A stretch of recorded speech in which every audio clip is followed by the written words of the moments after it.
जब से रामायण का ट्रेलर आया हम हर जगह पे देख सकते हैं कि यार हम यश की बात कर रहे हैं, हम रणबीर कपूर की बात कर रहे हैं, हम साई पल्लवी की बात कर रहे हैं, यहाँ तक कि हम नमित मल्होत्रा की भी बात कर रहे हैं, क्योंकि इंडिया में ज्यादातर प्रोड्यूसर्स के बारे में कोई बात करता नहीं। तो मुझे लगता है कि यार अगर मूवी को सक्सेसफुल होना है, अगर रामायण को सक्सेसफुल होना है, तो इसके लिए सबसे इंपॉर्टेंट अगर कोई चीज है तो वो इन 4 लोग नहीं है, इनके अलावा भी एक बंदा है जो मेरे हिसाब से बहुत ही ज्यादा इंपॉर्टेंट है। पहले तो हम यही जान लेते हैं कि यार अगर रामायण सक्सेसफुल होगी तो उसके पीछे वजह क्या होगी। Let's agree on the fact कि यार थिएटर में ऑडियंस को पुल करने के लिए ना एक्शन और स्केल बहुत ही ज्यादा इंपॉर्टेंट, और इस चीज की जिम्मेदारी डीने ले रहा है। पर मेरे हिसाब से अगर किसी मूवी को हाईली सक्सेसफुल होना है तो उसके लिए वर्ड ऑफ माउथ का बढ़िया होना बहुत ही ज्यादा जरूरी है। और ये वर्ड ऑफ माउथ तब बढ़िया होता है जब ऑडियंस आपके कंटेंट से इंगेज करती है, जब वो आपके कंटेंट से कनेक्टेड फील करती है। और इसके लिए मेरे हिसाब से सबसे इंपॉर्टेंट चीज है इमोशंस। और इसी वजह से मुझे ऐसा लगता है कि यार इस मूवी के लिए अगर सबसे इंपॉर्टेंट कोई चीज है तो वो है इसके डायरेक्टर नितेश तिवारी।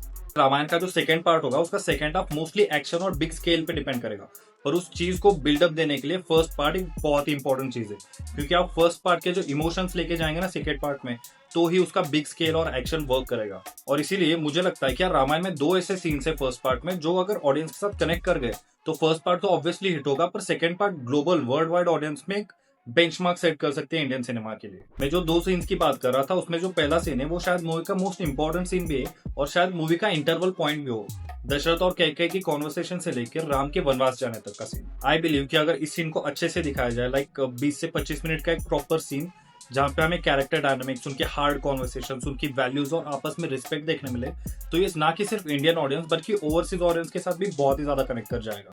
इवन जब नितेश तिवारी से एक इंटरव्यू में पूछा गया कि आपका फेवरेट सीन कौन सा है या फिर कोई ऐसा सीन है जो कि आप ऑडियंस के साथ बैठ के देखना चाहेंगे, तो उन्होंने इस सीन का नाम लिया था। One scene I am really looking forward to watching in the theater along with the audience just to see if I have managed to capture those emotions correctly or not is when Lord Ram leaves for exile. I think it's a moment which is closest to me. It's something which gets me emotional every time I see it, and I really hope that it will move the audience the way it is intended to do.